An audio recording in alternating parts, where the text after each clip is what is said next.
الحمدللہ رب العالمین والصلاة والسلام علی سید المرسلین اما بعد فاعوذ باللہ من الشیطان الرجیم بسم اللہ الرحمن الرحیم الصلاة والسلام علیک یا رسول اللہ وعلی آلک واصحابک یا حبیب اللہ الصلاة والسلام علیک یا نبی اللہ وعلی آلک واصحابک یا نور اللہ۔ فیضان قرآن کے سلسلے میں حاضر ہیں اور آج سورۃ المؤمنون کی آیت نمبر 42 سے قرآن پاک کا درس سنیں گے۔ اس سے پچھلی آیات میں حضرت نوح علیہ السلام اور حضرت ہود علیہ السلام کی اقوام کا بیان ہوا۔ یہاں پر مختلف مزید اقوام کا بیان ہے جن میں کچھ کے نام یہاں مینشن نہیں کیے گئے اور اس کے بعد آگے جا کے پھر دوبارہ ناموں کا بیان کیا گیا ہے۔ چنانچہ اللہ تعالیٰ ارشاد فرماتا ہے بسم اللہ الرحمن الرحیم ثم انشأنا من بعدهم قرونا آخرین ما تسبق من امت اجلها وما يستأخرون۔ پھر ان کے بعد ہم نے دوسری بہت سی قومیں پیدا کی۔ ان کے بعد یعنی حضرت نوح علیہ السلام کی قوم اور حضرت ہود علیہ السلام کی قوم کے بعد ہم نے بہت سی دوسری قومیں پیدا کی۔ کوئی امت اپنی مدت سے نہ پہلے جاتی ہے اور نہ وہ اس سے پیچھے رہتے۔ اللہ تعالیٰ نے جس قوم کے اختتام کی جو مدت مقرر فرما دی ہے وہ قوم نہ تو اس سے پہلے ختم ہوتی ہے اور نہ اس کے بعد ختم ہوتی ہے، بلکہ ایگزیکٹ اپنے ٹائم کے اوپر ہی ان کا اختتام ہوتا ہے۔ اس کے بعد ارشاد فرمایا ثم ارسلنا رسولنا تترا کلما جاء امت رسولها كذبوه فاتبعنا بعضهم بعضا وجعلناهم احاديث فبعدا لقوم لا يؤمنون۔ پھر ہم نے لگاتار اپنے رسول بھیجے، جب کبھی کسی امت کے پاس اس کا رسول آیا تو انہوں نے اسے جھٹلایا تو ہم نے ایک کو دوسرے سے ملا دیا اور انہیں داستانیں بنا ڈالا تو ایمان نہ لانے والے دور ہوں۔ یہاں فرمایا گیا کہ اللہ تعالیٰ نے لگاتار اپنے رسول بھیجے، ایک کے بعد دوسرا، دوسرے کے بعد تیسرا، تیسرے کے بعد چوتھا۔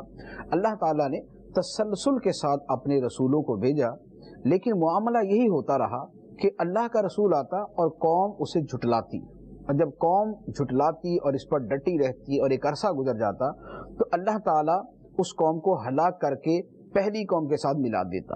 جیسے پہلی قوم ہلاک ہو کے عذاب کا شکار ہوئی، اسی طرح دوسری قوم کو بھی ہلاک کر کے ان کے ساتھ ملا دیا جاتا۔ اور اسے اللہ تعالیٰ نے فرمایا کہ ہم نے ان کو قصے کہانیاں بنا دیا، کہ وہ قصے کہانیوں میں رہ گئے کہ اس ایریا میں، اس علاقے میں ایک قوم رہتی تھی، ایک قصہ بن گیا، ایک داستان رہ گئی ان کی کہ یہاں پر کوئی قوم بستی تھی لیکن اللہ کی نافرمانی کر کے تباہ و برباد ہو گئے، تو انہیں داستانیں بنا دیا۔ اب اس کے بعد اللہ تعالیٰ نے حضرت موسیٰ اور حضرت ہارون علیہ السلام کا واقعہ بیان فرمایا۔ ارشاد فرمایا ثم ارسلنا موسیٰ واخاہ ہارون بآیاتنا وسلطان مبین الی فرعون وملئہ فاستکبروا وکانوا قوما عالین۔ پھر ہم نے موسیٰ اور اس کے بھائی ہارون کو اپنی آیتوں اور روشن دلیل کے ساتھ بھیجا فرعون اور اس کے درباریوں کی طرف، تو انہوں نے تکبر کیا اور وہ غلبہ پائے ہوئے لوگ تھے۔ فرمایا کہ موسیٰ اور ان کے بھائی حضرت ہارون علیہ السلام انہیں اللہ تعالیٰ نے اپنی آیتیں اور روشن دلیل کے ساتھ بھیجا۔ آیتیں اس میں تورات کی آیتیں داخل ہیں اور روشن دلیل جو ہے وہ اللہ تعالیٰ نے جو معجزات انہیں عطا فرمائے وہ مراد ہے۔ انہیں فرعون اور اس کے درباریوں کی طرف بھیجا، لیکن فرعون اور اس کے درباریوں نے تکبر کیا اور یہ غالب لوگ تھے، کیونکہ سلطنت فرعون کے پاس تھی، تو جس کے پاس سلطنت ہوتی ہے، اقتدار ہوتا ہے، وہ غالب ہوتا ہے، تو یہ غلبہ پائے ہوئے لوگ تھے جن کا بنی اسرائیل پر غلبہ تھا۔ اب ان درباریوں نے اپنے جو دیگر قوم کو گمراہ کیا جن کو موسیٰ علیہ السلام نے دعوت دی تھی، تو کیا کہہ کر گمراہ کیا؟ اللہ تعالیٰ فرماتا ہے فَقَالُوا أَنُؤْمِنُ لِبَشَرَيْنِ مِثْلِنَا وَقَوْمُهُمَا لَنَا عَابِدُونَ فَكَذَّبُوهُمَا فَكَانُوا مِنَ الْمُهْلَكِينَ وَلَقَدْ آتَيْنَا مُوسَى الْكِتَابَ لَعَلَّهُمْ يَهْتَدُونَ۔ تو کہنے لگے، یعنی فرعون اور اس کے درباری کہنے لگے، کیا ہم اپنے جیسے 2 آدمیوں پر ایمان لے آئیں؟ حالانکہ ان کی قوم ہماری اطاعت گزار ہے۔ تو انہوں نے ان دونوں کو جھٹلایا تو ہلاک کیے جانے والوں میں سے ہو گئے، اور بے شک ہم نے موسیٰ کو کتاب عطا فرمائی تاکہ لوگ ہدایت پا جائیں۔ یہاں فرمایا گیا کہ فرعون اور اس کے لوگوں نے کہا کہ موسیٰ اور ہارون جو ہے یہ تو ہمارے جیسے آدمی، تو اے لوگو اگر تم ان کی پیروی کرو گے جو ہمارے جیسے آدمی ہیں تو یہ تو بڑی عجیب بات ہے، کیا ان کی بات مانے، کیا ان کے اوپر ایمان لے کے آئیں؟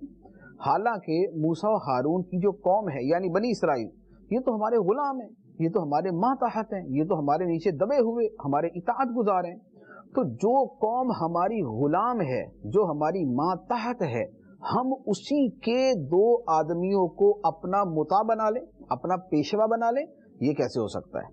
تو چنانچہ یہ ان کی گمراہی کا ایک سبب بنا کہ موسیٰ اور ہارون علیہ السلام چونکہ بنی اسرائیل سے تعلق رکھتے تھے اور بنی اسرائیل کی قوم فرعون کے ماتحت تھی، ان کے نیچے تھی، ان کی خدمت گار تھی، تو اس بنا پر انہوں نے موسیٰ علیہ السلام کو ماننے سے انکار کر دیا کہ یہ تو اس قوم کا فرد ہے جو قوم ہماری خدمت گار ہے، ہم اپنے نوکروں چاکروں کی قوم سے تعلق رکھنے والے آدمیوں کی بات ماننا شروع کر دیں، ایسا نہیں ہو سکتا۔ لیکن نتیجہ کیا ہوا کہ یہ کہہ کر انہوں نے جھٹلایا تو صحیح، لیکن نتیجہ کیا ہوا کہ ہلاک کیے جانے والوں میں سے ہو گئے۔ اس کے بعد اللہ تعالیٰ نے فرمایا کہ موسیٰ علیہ السلام کو ہم نے کتاب عطا فرمائی تاکہ بنی اسرائیل اسے ہدایت پا جائیں۔ چنانچہ بنی اسرائیل نے ہی تورات شریف سے ہدایت پائی، جن لوگوں نے بھی ان میں سے ہدایت پائی۔ اس کے بعد حضرت عیسیٰ علیہ السلام اور حضرت مریم رضی اللہ تعالی عنہا کا بیان کیا گیا۔ فرمایا وَجْعَلْنَا ابْنَ مَرْيَمَ وَأُمَّهُ آيَةً وَآوَيْنَاهُمَا إِلَى رَبْوَةٍ ذَاتِ قَرَارٍ وَمَعِينٍ، اور ہم نے مریم اور اس کے بیٹے کو نشانی بنا دیا اور انہیں ایک بلند رہائش کے قابل اور آنکھوں کے سامنے بہتے پانی والی سرزمین میں ٹھکانہ دیا۔ 2 باتیں فرمائی۔ ایک تو فرمایا، اللہ تعالیٰ فرماتا ہے کہ ہم نے ابن مریم کو، حضرت عیسیٰ علیہ السلام کو نشانی بنا دیا لوگوں کے لیے۔ عیسیٰ علیہ السلام کیسے نشانی تھے؟ عیسیٰ علیہ السلام اللہ کی یوں نشانی تھے کہ بغیر باپ کے وجود میں آئے، صرف ماں سے ان کا تولد ہوا، اور اس میں حضرت مریم رضی اللہ تعالی عنہا کو کسی مرد نے نہیں چھوا تھا۔ اس تو بغیر باپ کے پیدائش، یہ اللہ تعالیٰ کی نشانی۔ اور حضرت مریم رضی اللہ تعالی عنہا اللہ کی یوں نشانی کہ اللہ نے اس نشانی کا ظہور ان سے فرمایا کہ حضرت مریم رضی اللہ تعالی عنہا پارسا تھی، نہ ان کا شوہر تھا، نہ انہیں کسی مرد نے چھوا، اور اس کے باوجود خاص قدرت الہیہ سے ان کے ذریعے حضرت عیسیٰ علیہ السلام کی ولادت ہوئی۔ تو یہ دونوں ہستیاں جو ہے یہ اللہ تعالیٰ کی نشانیاں تھیں جو لوگوں کے لیے تھی۔ اب اللہ تعالیٰ فرماتا ہے کہ ہم نے ان دونوں کو، ابن مریم عیسیٰ علیہ السلام اور حضرت مریم، دونوں کو ہم نے ایک ٹھکانہ عطا فرمایا۔ وہ ٹھکانہ کیا تھا؟ بلند جگہ تھی، رہائش کے قابل تھی، اور ایسی جگہ تھی کہ جس کے سامنے والے حصے میں پانی بہہ رہا تھا، ندی جس کے سامنے بہہ رہی تھی۔ تو یہ ایک بڑا خوبصورت منظر ہوتا ہے، چیز کو ہم سمجھتے ہیں کہ اگر کسی دریا کنارے رہائش ہو، بلند و بالا جگہ ہو، سبزہ ہو، شادابی ہو، اور وہاں پر ہر طرف گرینری ہو، سامنے پانی کی نہر جاری ہو، تو کتنا ایک خوبصورت منظر ہوتا ہے، ایک سینری بنتی ہے۔ تو فرمایا کہ ہم نے حضرت مریم اور حضرت عیسیٰ ان دونوں کو ایسی جگہ پر ٹھکانہ عطا فرمایا۔ یہ جگہ کون سی تھی؟ اس پر بعض مفسرین نے فرمایا کہ بیت المقدس کی سرزمین تھی، اور بعض نے کہا فلسطین کی سرزمین تھی۔ تو ایسی جگہ پر اللہ تعالیٰ نے انہیں ٹھکانہ عطا فرمایا۔ اب اس کے بعد اس سے پہلے جتنا بیان ہوا یہ رسولوں کا بیان تھا، رسولوں کی قوموں کا بیان تھا۔ اب سارے رسولوں کو اللہ نے کیا حکم دیا، اللہ تعالیٰ نے اسے یہاں بیان فرمایا۔ ایک قول یہ ہے کہ سارے رسولوں کو، جیسا کہ آیت کے ظاہر الفاظ سے سمجھ آتا ہے، اور بعد نے کہا کہ اس سے مراد حضرت عیسیٰ علیہ السلام ہے، بعد نے کہا اس سے نبی پاک علیہ السلام ہے، لیکن زیادہ راجح قول یہ ہے کہ سارے رسولوں کو یہی حکم دیا گیا۔ کیا دیا گیا؟ اللہ تعالیٰ فرماتا ہے یا ایھا الرسل کلوا من الطیبات واعملوا صالحا انی بما تعملون علیم، اے رسولو پاکیزہ چیزیں کھاؤ اور اچھا کام کرو، بے شک میں تمہارے کاموں کو جانتا ہوں۔ یہ ہے رسولوں کو حکم دیا گیا، دو باتیں بطور خاص فرمائی گئیں۔ نمبر ایک کہ پاکیزہ چیزیں کھاؤ، حلال کھاؤ، حرام کی طرف نہیں جانا۔ اللہ کے رسول نبی تو ویسے ہی معصوم ہوتے ہیں، لیکن انہیں بھی بطور خاص اس کا حکم دیا گیا تاکہ لوگ سمجھیں کہ حلال اور پاکیزہ رزق کی کتنی اہمیت ہے۔ اور دوسری بات فرمائی وَعْمَلُوا صَالِحًا، اور اچھا کام کرو، نیک اعمال کرو۔ اس سے یہ بھی پتہ چلا کہ ایمان اور عقیدے کی اہمیت تو اپنی جگہ بہت ہے، بنیاد ہے، اعمال کی قبولیت کے لیے شرط ہے، ضروری ہے، اس سے تو کوئی صرف نظر کر ہی نہیں سکتا، لیکن اس کے ساتھ ساتھ رزق حلال بھی بڑا ضروری ہے، اس کے ساتھ ساتھ اچھے اعمال کرنا بھی بڑا ضروری ہے۔ ایسا نہ ہو کہ ایمان کی تو بات کرتے رہیں اور رزق حلال کی پرواہ نہ کریں، حلال آئے حرام آئے سب چٹ کر جائیں اور نیک اعمال کی طرف توجہ ہی نہ ہو۔ ایسا نہ ہو۔ اللہ نے اپنے رسولوں کو فرمایا کہ پاکیزہ رزق کھاؤ اور اچھے کام کیا کرو، نیک اعمال کرو، اعمال صالحہ کرو، بے شک جو تم کرتے ہو میں اسے جانتا ہوں، یہ اللہ تعالیٰ فرما رہا ہے۔ تو ہمارے لیے بھی اس کے اندر بہت درس ہے کہ ہم بھی صرف پاکیزہ رزق کھائیں، حلال کھائیں، حرام نہ کھائیں، سود نہ کھائیں، چوری کا مال نہ کھائیں، ڈکیتی کا مال نہ کھائیں، سود رشوت کا مال نہ کھائیں، کاروبار میں ڈنڈی مار کے نہ کھائیں، ملاوٹ کا مال نہ کھائیں، ہم لوگوں کو دھوکہ دے کے مال نہ کھائیں، ہم لوگوں کا مال چھین کر نہ کھائیں، پاکیزہ اور حلال رزق کھائیں۔ اس کے بعد اللہ تعالیٰ نے فرمایا کہ اصل دین ایک ہی ہے۔ اصل دین یعنی اللہ کا جو دین ہے وہ ایک ہی ہے، اور وہ ہے دین اسلام۔ یہ دین اسلام ہی ہے جو ہمیشہ سے چلتا آیا۔ آدم علیہ السلام کا دین اسلام تھا، نوح علیہ السلام کا دین اسلام تھا، ابراہیم علیہ السلام کا دین اسلام تھا، موسیٰ، عیسیٰ، زکریا، یحییٰ علیہم السلام، سارے رسولوں نبیوں کا دین اسلام ہی تھا۔ ہاں اس کی جو آگے شرعی احکام تھے اس میں اختلاف تھا، اس میں کچھ تبدیلیاں تھیں۔ آدم علیہ السلام کی شریعت کے احکام کچھ اور تھے، نوح علیہ السلام کی شریعت کے احکام کچھ اور تھے، موسیٰ علیہ السلام کے اور تھے، عیسیٰ علیہ السلام کے اور تھے۔ شریعت کے احکام میں کچھ فرق تھا، لیکن اصل دین یعنی جو بنیادی عقائد ہیں وہ سارے دینوں کے اندر ایک ہی تھے، تو لہذا دین ہمیشہ ایک ہی رہا، دین ہمیشہ ایک ہی رہا۔ اس لیے اللہ تعالیٰ نے فرمایا ان الدین عند اللہ الاسلام، بے شک اللہ کے نزدیک دین صرف اسلام ہے۔ اور اس زمانے میں نبی پاک صلی اللہ علیہ وآلہ وسلم کے تشریف لے آنے کے بعد دین اسلام صرف وہ ہے جو اللہ کے آخری نبی محمد صلی اللہ علیہ وآلہ وسلم نے ہمیں پیش کیا۔ اب کسی اور دین پہ عمل کرنا، یہودیت پہ، عیسائیت پہ یا کسی اور دین پہ، خواہ اس کا آسمانی نام ہی کیوں نہ ہو اور وہ پہلے آسمانی دین ہی کیوں نہ تھا، اب اس کے اوپر عمل کی اجازت نہیں ہے۔ تو فرمایا وَإِنَّ هَذِهِ أُمَّتُكُمْ أُمَّةً وَاحِدَةً وَأَنَا رَبُّكُمْ فَاتَّقُونِ فَتَقَطَّعُوا أَمْرَهُمْ بَيْنَهُمْ زُبُرًا كُلُّ حِزْبٍ بِمَا لَدَيْهِمْ فَرِحُونَ، اور بے شک یہ تمہارا دین ایک ہی دین ہے اور میں تمہارا رب ہوں، تو مجھ سے ڈرو۔ تو ان کی امتوں نے اپنے دین کو آپس میں ٹکڑے ٹکڑے کر لیا، ہر گروہ اس پر خوش ہے جو اس کے پاس ہے۔ فرمایا اللہ کا دین ایک ہی تھا جو آدم علیہ السلام کے ذریعے آیا، پھر لوگوں نے اس دین کے ٹکڑے کر دیے۔ کیسے کر دیے؟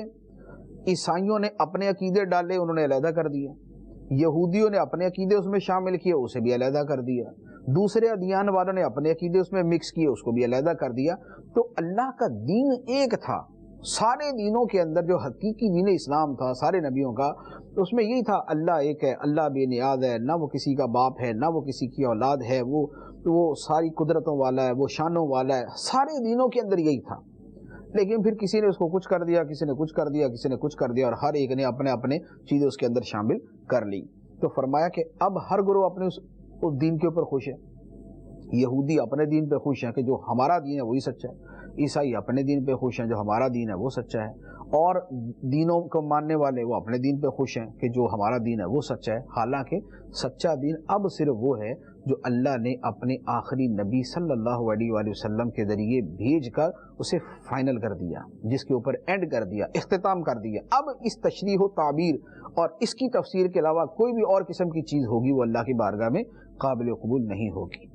اس کے بعد نبی پاک صلی اللہ علیہ وآلہ وسلم کو فرمایا گیا کہ کافروں کو ان کے حال پر چھوڑ دیا جائے، اور اللہ نے جو کافروں کو مہلت دی ہوئی ہے اللہ تعالیٰ نے اس کو بیان فرمایا۔ ارشاد فرمایا فَذَرْهُمْ فِي غَمْرَتِهِمْ حَتَّى حِينٍ أَيَحْسَبُونَ أَنَّ مَا نُمِدُّهُمْ بِهِ مِن مَّالٍ وَبَنِينَ نُسَارِعُ لَهُمْ فِي الْخَيْرَاتِ بَل لَّا يَشْعُرُونَ۔ تو اے حبیب، تم انہیں ایک مدت تک ان کی گمراہی میں چھوڑ دو۔ کیا یہ لوگ خیال کر رہے ہیں کہ وہ جو ہم مال اور بیٹوں کے ساتھ ان کی مدد کر رہے ہیں تو یہ ہم ان کے لیے بھلائیوں میں جلدی کر رہے ہیں؟ نہیں، بلکہ انہیں خبر نہیں۔ فرمایا اے محبوب علیہ السلام، آپ ان کافروں کو دعوت دیتے رہے، تبلیغ کرتے رہے، نیکی کی دعوت دیتے رہے، اب اس کے باوجود بھی اگر یہ نہیں مانتے تو آپ انہیں ایک مدت تک گمراہی میں چھوڑ دیں، یہ اپنی موت تک لگے رہے اس کے اندر جو انہوں نے کرنا ہے۔ اور ساتھ میں ان کے بارے میں یہ بھی فرما دیا کہ یہ لوگ جو کیا یہ سمجھ رہے ہیں کہ اللہ ان کے کفر کے باوجود، ان کے شرک کے باوجود، ان کی سرکشی کے باوجود انہیں مال بھی دے رہا ہے، انہیں اولاد بھی عطا فرماتا ہے، تو یہ جو اللہ ان کو دنیا دیے جا رہا، اللہ ان کو اولاد دیے جا رہا ہے، تو یہ کوئی اللہ تعالیٰ ان کے لیے بہتری کر رہا ہے؟ فرمایا نہیں، یہ تو مہلت ہے، یہ بہتری نہیں ہے، یہ مہلت ہے، انہیں اس کا پتہ نہیں۔ تو اب یہ جو آیات مبارکہ سے یہ بھی پتہ چلا کہ اللہ تعالیٰ بعض اوقات مہلت دیتا ہے۔ آدمی گناہ کرتا ہے، اللہ تعالیٰ پھر بھی اسے مال دے دیتا ہے۔ آدمی گناہ کرتا ہے، اللہ تعالیٰ پھر بھی اسے شہرت دے دیتا ہے۔ آدمی گناہ کرتا ہے، اللہ تعالیٰ پھر بھی اس کو اولاد عطا فرما دیتا ہے۔ تو اس کا یہ مطلب نہیں کہ اللہ اس پہ راضی ہے، ہو سکتا ہے اللہ تعالیٰ نے مہلت دی ہوئی ہے، اور یہ مہلت ہے، جب مہلت ختم ہوگی تو اس کا انجام برا ہو جائے گا۔ آج کل کے زمانے میں بھی اس بات کی طرف توجہ کی بڑی حاجت ہے، کیونکہ ہمارے زمانے میں ایک بہت بڑا مسئلہ یہ ہے کہ ہماری ایک تعداد ہے، خاص طور پہ جو دانشور کہلانے والے لوگ ہیں، یہ ان کا پرابلم ہے کہ وہ دنیا کے جتنے کفار ممالک ہیں اور جتنے کافر ہیں، چونکہ دنیاوی اعتبار سے، سائنسی اعتبار سے وہ ترقی میں ہیں، مال بڑا ہے، امن بڑا ہے، سکون بڑا ہے، اور حسن بہت ہے، اور علاقے بڑے اچھے ہیں، تو اب اس کے اوپر کہتے ہیں دیکھیں جی اگر اللہ تعالیٰ ان سے ناراض ہوتا تو ان کو اتنا کچھ عطا فرماتا۔ تو اس پر ججمنٹ دینا کہ چونکہ ان کے پاس مال بہت ہے، ان کے ہاں سکون بہت ہے، ان کے ہاں جناب دنیا کی نعمتوں کی فراوانی ہے، لہذا وہ اللہ کے پسندیدہ بندے، اور مسلمان چونکہ بیچارے غربت کا شکار ہے، پسماندگی کا شکار ہے، تو یہ اللہ کے پسندیدہ بندے نہیں۔ یہ طریقہ کار اللہ نے قرآن کے اندر اس کا رد کیا ہوا ہے، لیکن افسوس کی بات ہے کہ جب ان لوگوں کو سنتے ہیں، پڑھتے ہیں، تو حیرت ہوتی ہے کہ اللہ تعالیٰ کے علم اور اس کی شان کے اوپر بھی دل خوش ہو جاتا ہے کہ اللہ تعالیٰ نے پہلے ہی بتا دیا کہ یہ لوگ یہ سمجھتے ہیں کہ ان کو اللہ نے مال دیا، اولاد دی، تو اللہ خوش ہے ان سے، اللہ راضی ہے ان سے، اللہ ان کے لیے بھلائی کر رہا ہے۔ نہیں، یہ ان کے لیے مہلت ہے۔ تو ابھی بھی اگر مسلمان پسماندہ ہیں، کفار ترقی میں ہیں، اور دنیاوی آسائشات میں ہیں، اور دنیاوی نعمتوں میں ہیں، تو یہ اللہ کی رضامندی کی دلیل نہیں ہے۔ یہ اللہ نے مہلت دی ہے، کتنی زندگی ہے، 50 سال کی، 60 سال کی، 70 سال کی زندگی ہے، بندہ مر جاتا ہے، اگلے کافر کو مہلت ملی ہوئی ہے، اس کی 60 سال کی زندگی ہے، وہ مر گیا، اس سے اگلے کو مہلت ملی ہوئی ہے، کتنی صدیوں تک یہ مہلت سے فائدہ اٹھائیں گے؟ قیامت تو آنی ہے۔ یہ اتار چڑھاؤ، یہ عروج و زوال، یہ نشیب و فراز، یہ قوموں کی زندگی میں آتا رہتا ہے، تو صرف مال و دولت دیکھ کر جو ہے یہ اس طرح کے جھوٹے دانشوری کے دعوے نہ کر دیے جائیں کہ معاذ اللہ مسلمان خدا کے مغلوب اور مغضوب لوگ ہیں، اور یہ یہودی، عیسائی اور یہ سارے قومیں اللہ تعالیٰ کی پسندیدہ قومیں۔ یہ کون سا طریقہ ہو؟ اس کا مطلب یہ ہوا کہ معاذ اللہ دہریے جو خدا کو ہی نہیں مانتے، خدا کے وجود کو ہی نہیں مانتے، وہ اللہ کو پسند ہیں، اور جو خدا کے نام پہ جان قربان کرنے کے لیے تیار ہے، اگرچہ وہ بے عمل ہے، اگرچہ وہ بیچارہ دنیاوی اعتبار سے پسماندہ ہے، غریب ہے، اس کے کپڑے صاف ستھرے، اس کے بدن سے بو آتی ہے، لیکن خدا کے نام پہ جو جان قربان کرنے کو تیار ہے، وہ نہیں خدا کو پسند۔ اور جو معاذ اللہ خدا کو گالیاں دینے والے ہیں، اور جو خدا کو برا بلا کہنے والے ہیں، اور جو خدا کے بارے میں نہ جانے نہ قابل بیان الفاظ بولنے والے ہیں، وہ خدا کو پسند ہے، اس لیے کہ خدا نے ان کو دنیا کا مال دیا ہوا۔ اتنی باطل، اتنی مردود دلیل آج تک چلتی آ رہی ہے، جس کا اللہ تعالیٰ نے قرآن پاک میں جگہ جگہ رد کیا، جیسے یہاں پر بیان کیا۔ اس کے علاوہ اور بہت ساری آیتیں ہیں، اگر ان کو بیان کرنا شروع کروں گا تو وہ ایک لمبا میٹر شروع ہو جائے گا۔ تو بہرحال دنیاوی ترقیاں دیکھ کر کسی کے بارے میں یہ نہیں سمجھ لینا چاہیے کہ اللہ اس سے راضی ہے. اللہ فرماتا ہے یہ مہلت کی صورت ہو سکتی ہے، اور کافر ان کے حق میں تو یقیناً یہ مہلت کی صورت ہے. اب کافروں کے بیان کے بعد اللہ تعالیٰ نے یہاں پر چونکہ اوپر بیان ہوا کہ کیا یہ سمجھتے ہیں کہ ہم ان کے لیے بھلائیوں کے اندر جلدی کر رہے ہیں، ایسا نہیں ہے، انہیں سمجھ نہیں. اب وہ لوگ کون ہیں کہ جو حقیقتاً بھلائیوں کے لیے جلدی کر رہے ہیں اور جن کے حق میں اللہ تعالیٰ بہتری کر رہا ہے، وہ کون لوگ ہیں؟ اگلی آیت میں اللہ تعالیٰ نے ان کو بیان فرمایا. ارشاد فرمایا ان الذین هم من خشیۃ ربهم مشفقون والذین هم بآیات ربهم یؤمنون والذین هم بربهم لا یشرکون والذین یؤتون ما آتوا وقلوبهم وجلۃ انہم الی ربهم راجعون.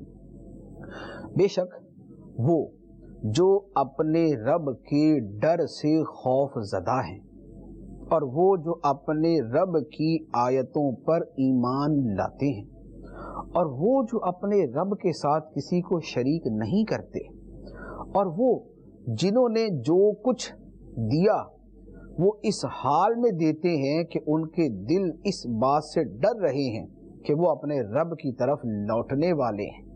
یہ جو کیٹیگری کے لوگ ہیں، اللہ سے ڈرنے والے، اللہ کی آیتوں کو ماننے والے، شرک نہ کرنے والے، اللہ کی راہ میں دے کر بھی ڈرتے ہیں، ایسا نہ ہو کہ اللہ کی راہ میں دیا ہوا مال قبول نہ ہو. یہ لوگ کون ہیں؟ اللہ تعالیٰ فرماتا ہے اولئک یسارعون فی الخیرات وہم لہا سابقون. یہ لوگ بھلائیوں میں جلدی کرتے ہیں اور یہی جنت کی طرف سبقت لے جانے والے ہیں.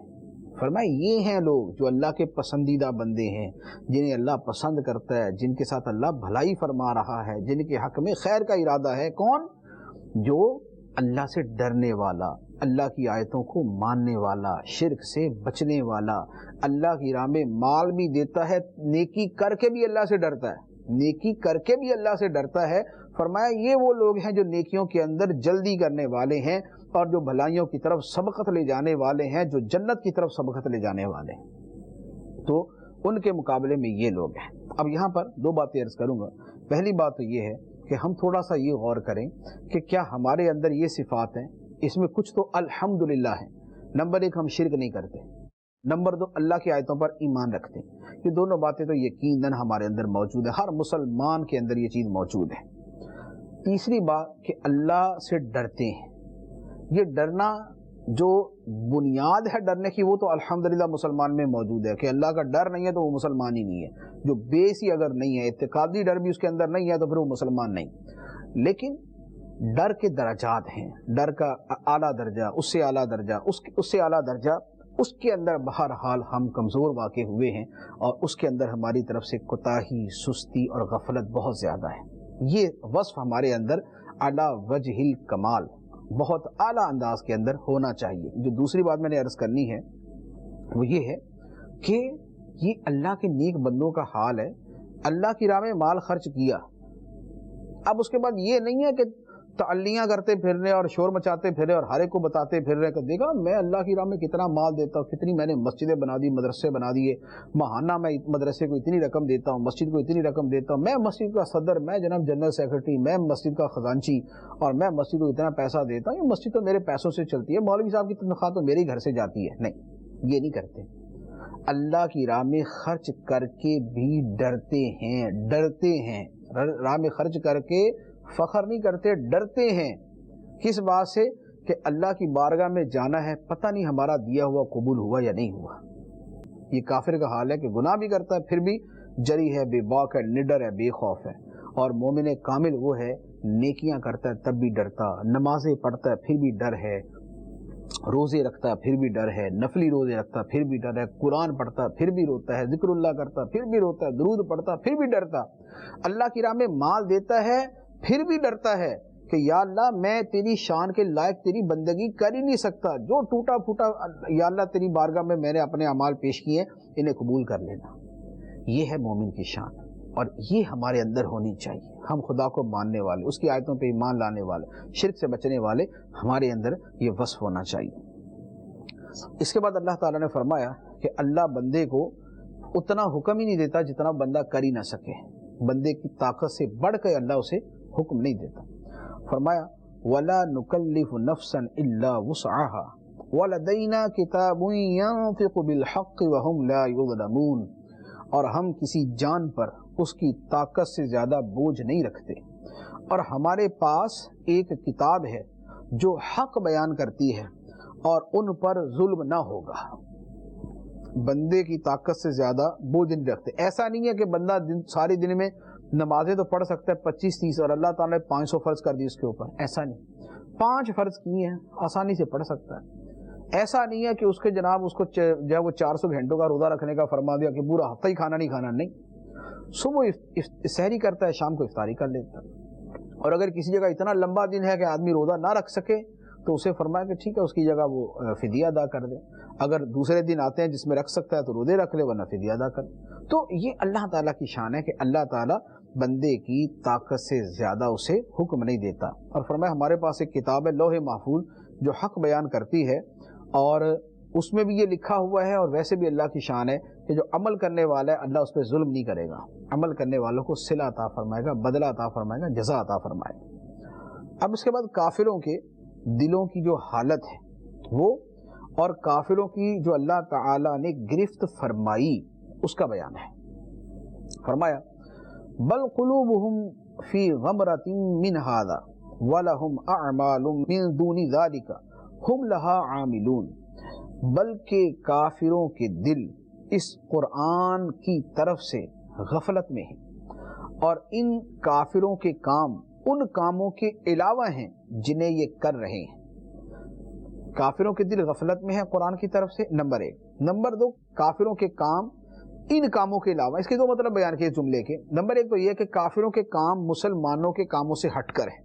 مسلمان کچھ اور کرتے ہیں، کافر کچھ اور کرتے ہیں. دوسرا اس آیت کا ترجمہ یہ ہے کہ کافروں کا ایک تو یہ ہے نا کہ غفلت میں ہیں قرآن کی طرف سے، ایک تو ان کا یہ برا عمل ہے، اس کے علاوہ بھی ان کے اور بہت سارے برے عمل ہیں. تو 2 معنی اس آیت کے بیان کیے گئے.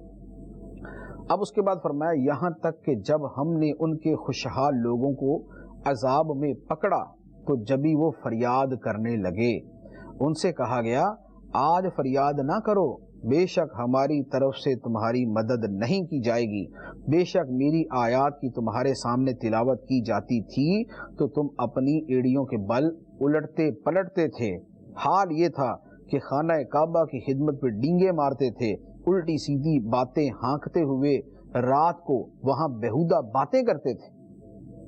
یہ اللہ تعالیٰ نے کفار کی گرفت بیان کی. اس کے 2 مطلب علماء نے بیان فرمائے. ایک تو یہ کہ جنگ بدر میں کافروں کی گرفت ہوئی، بڑے بڑے سردار مارے گئے. دوسرا یہ ہے کہ کافروں پر ایک مرتبہ قحط مسلط ہوا. ایسا قحط ہوا کہ کھانے کی چیزیں ختم ہو گئی، حتیٰ کہ کافروں نے کتے اور گدھے کا گوشت کھایا، مردار جانور کھا گئے، یہاں تک وہ پہنچ گئے. تو اس کے اوپر فرمایا کہ جب ہم نے ان کے خوشحال لوگوں کو عذاب میں پکڑا تو پھر فریاد کرنے لگے یا اللہ معاف کر دے، یا اللہ عذاب ہٹا دے، یا اللہ ہمیں مہلت دے دے. تو ان سے پھر فرمایا گیا آج فریاد نہ کرو، آج نہ یہ چلاؤ، تمہاری کوئی مدد نہیں کی جائے گی.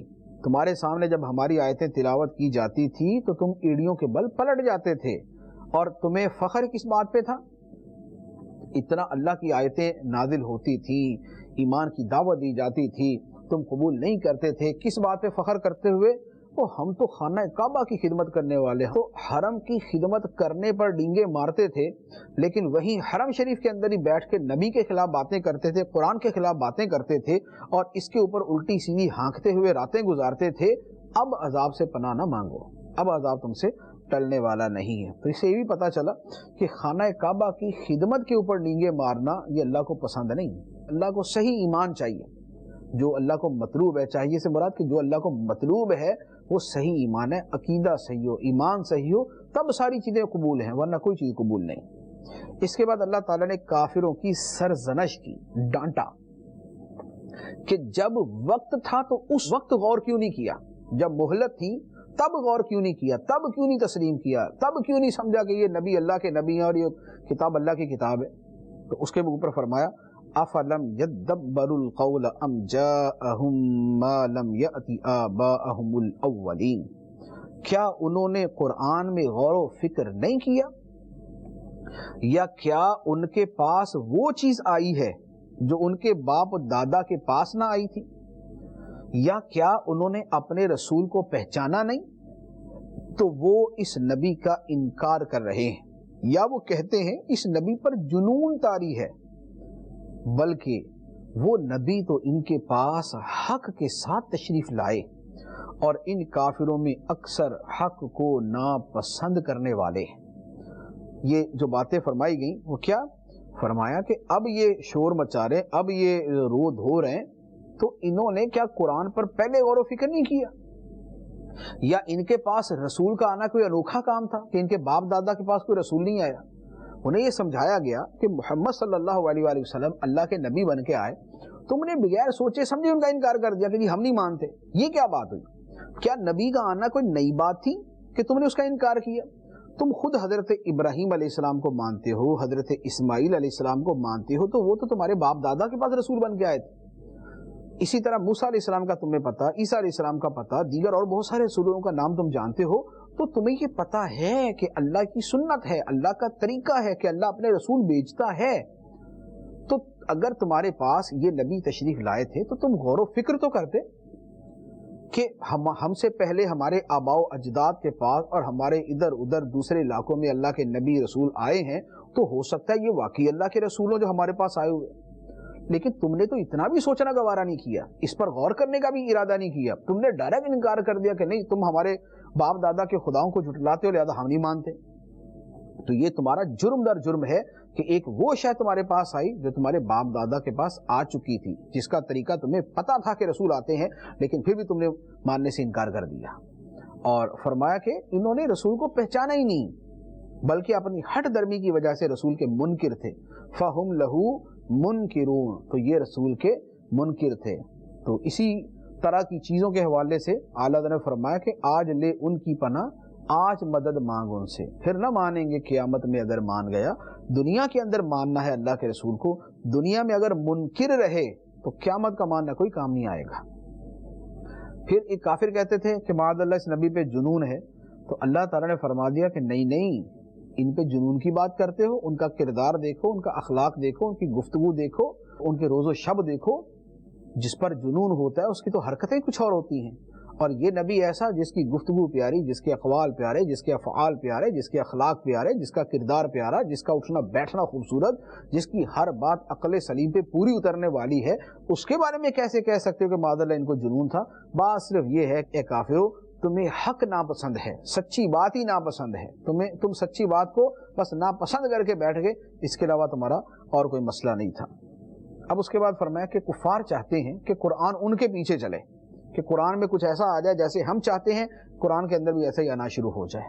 تو اس کا اللہ تعالیٰ نے رد کیا، فرمایا وَلَوِ اتَّبَعَ الْحَقُّ أَهْوَاءَهُمْ لَفَسَدَتِ السَّمَاوَاتُ وَالْأَرْضُ وَمَنْ فِيهِنَّ بَلْ أَتَيْنَاهُمْ بِذِكْرِهِمْ فَهُمْ عَنْ ذِكْرِهِمْ مُعْرِضُونَ، اور اگر سچا قرآن ان کافروں کی خواہشوں کی پیروی کرتا تو ضرور آسمان اور زمین اور جو کوئی ان میں ہیں سب تباہ ہو جاتے، بلکہ ہم تو ان کے پاس ان کی شہرت و ناموری لائے ہیں، تو وہ اپنی عزت و شہرت ہی سے منہ پھیرے ہوئے ہیں۔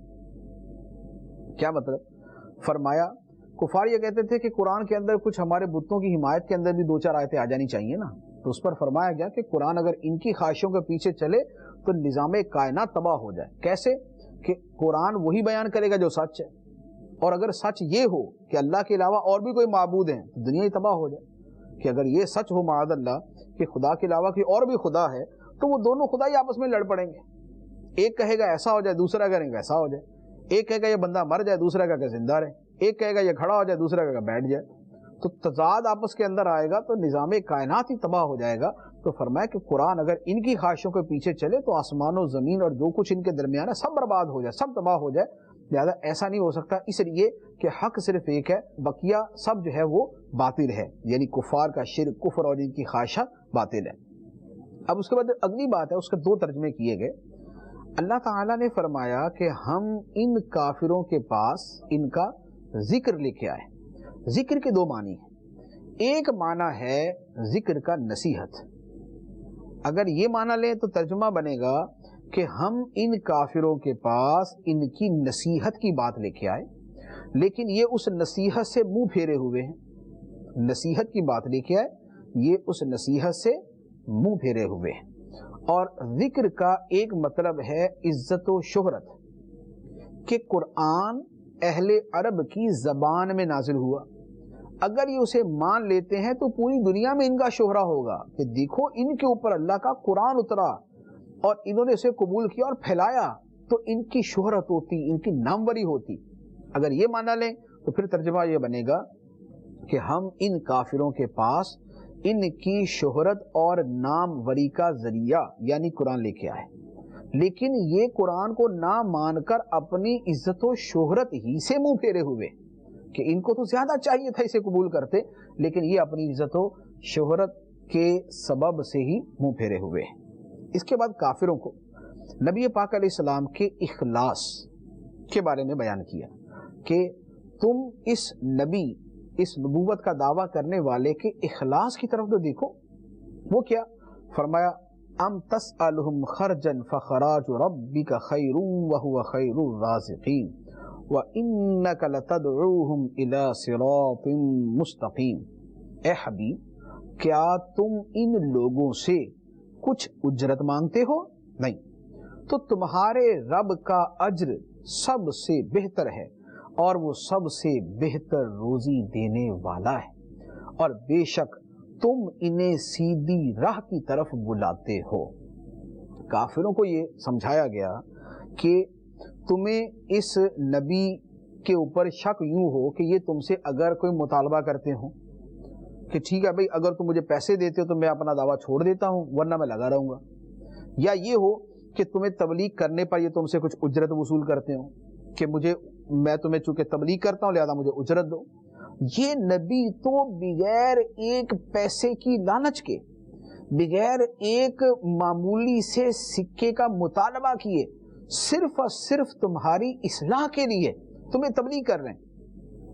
تو ان کا یہ عمل کہ وہ تکلیفیں اٹھائیں، مار کھائیں، وہ تمہاری طرف سے ایذائیں برداشت کریں، تم سے 1 روپے کا مطالبہ نہ کریں، پھر بھی تمہیں سمجھائیں، پھر بھی تمہیں سمجھائیں، پھر بھی تمہیں سمجھائیں، یہ تو ان کے انتہائی مخلص، خیر خواہ اور سچے ہونے کی دلیل.